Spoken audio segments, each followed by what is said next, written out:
Welcome to Game Plan for Business Breakthrough, the case for hiring A players.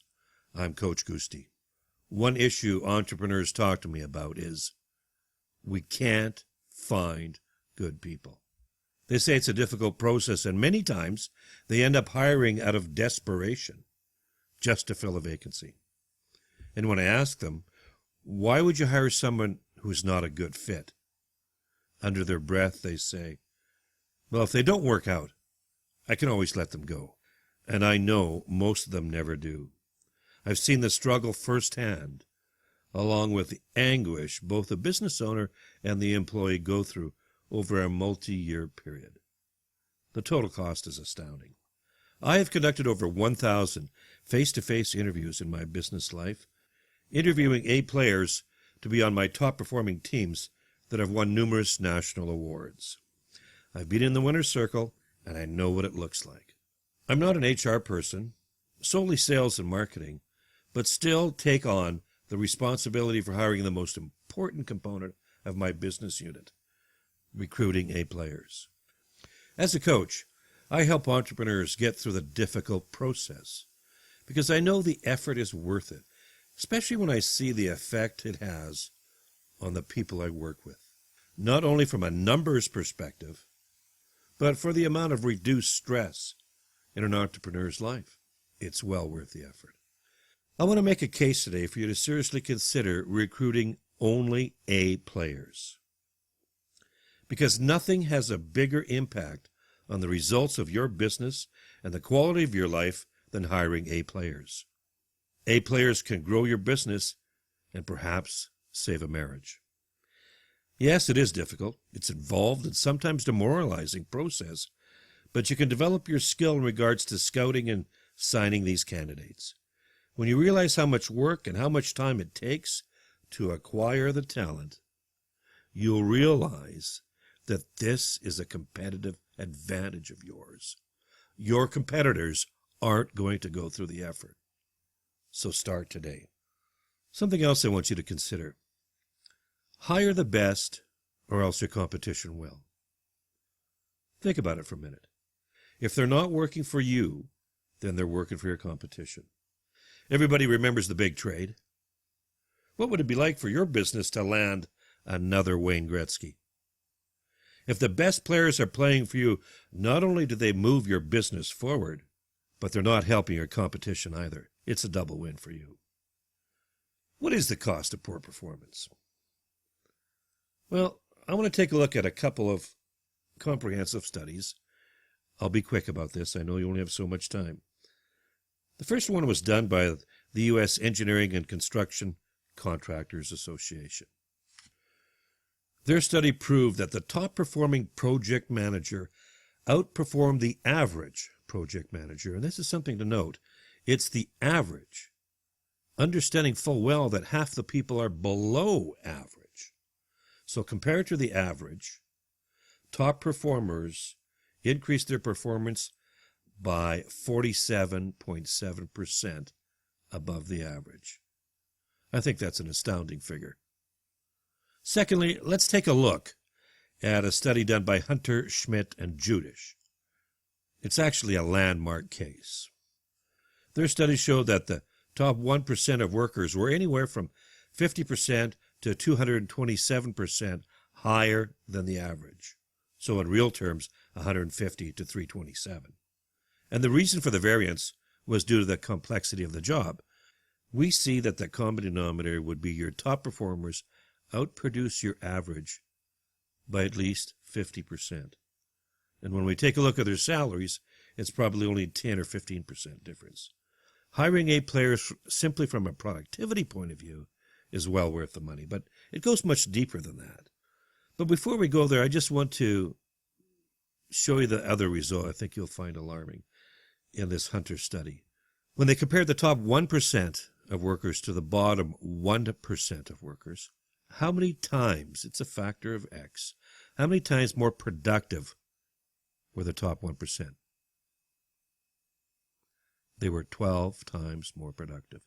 So the top 1% performed at the same level as 12 people at the bottom 1%. Are these numbers resonating with you? What I would like you to do is going to go through a series of 10 key areas very quickly. What I'd like you to do is take the initiative to figure out what these costs are in your business. It's a difficult process to do. When we put the numbers down, we're already close to hiring A players. So we're taking a look at the additional costs. Lost productivity, resentment by co-workers, lost opportunity cost, hiring costs at the present and the future, reduced revenue, lost innovation, which is so key today, negative customer impacts. Do we ever fully understand how great that is?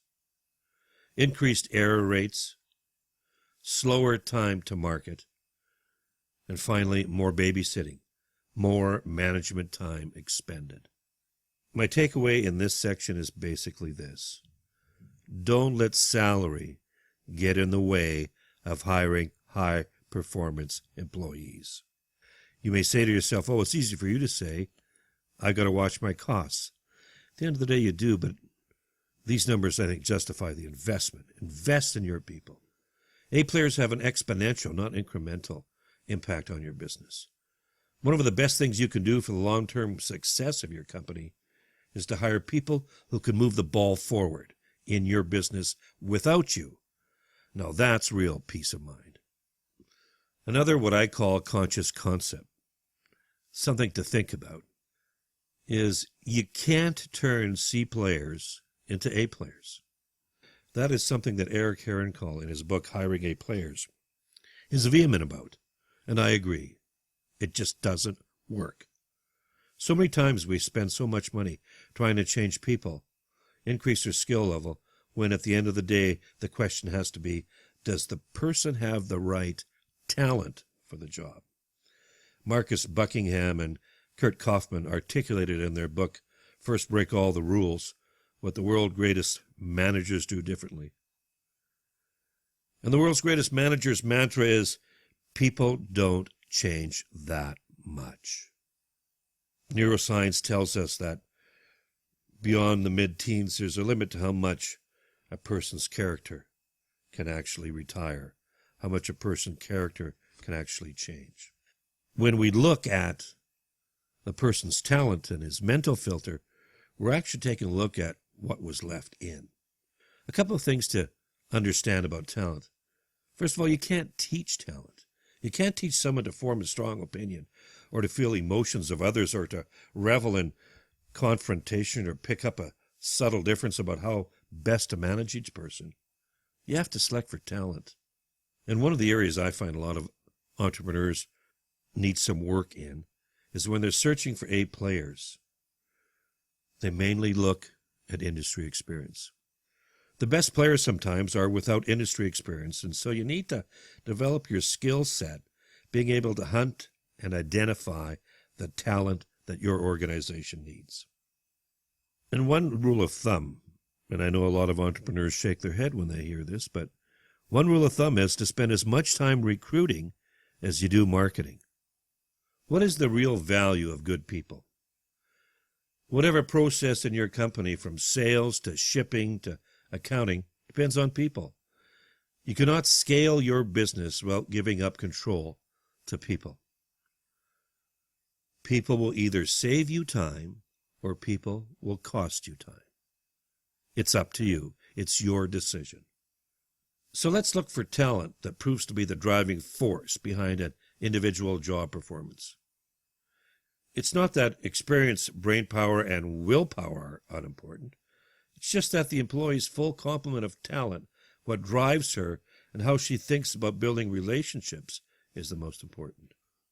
No matter how carefully you select for experience, brain power, or willpower, you'll still end up with a range of performance only the presence of talent can explain. Why, when all other factors being equal, some people excel, and why some people struggle. So you need to consider being a company that adopts an A-player mindset by demonstrating that you are constantly on the lookout for the best people in the industry. Secondly, that you interview all the time. But we'll talk more about that in upcoming videos. I want to leave you with this, and that is top-performing companies recruit for talent 3 years ahead of time. There's the challenge you have. Where is your recruiting program? Do we adopt the mindset? Do we buy into the concept of approaching an A-player mentality? And in future videos, we'll talk about how to make that happen. So thank you for watching Game Plan for Business Breakthrough, the case for hiring A players. I'm Coach Gusti. We'll talk with you soon. Bye for now.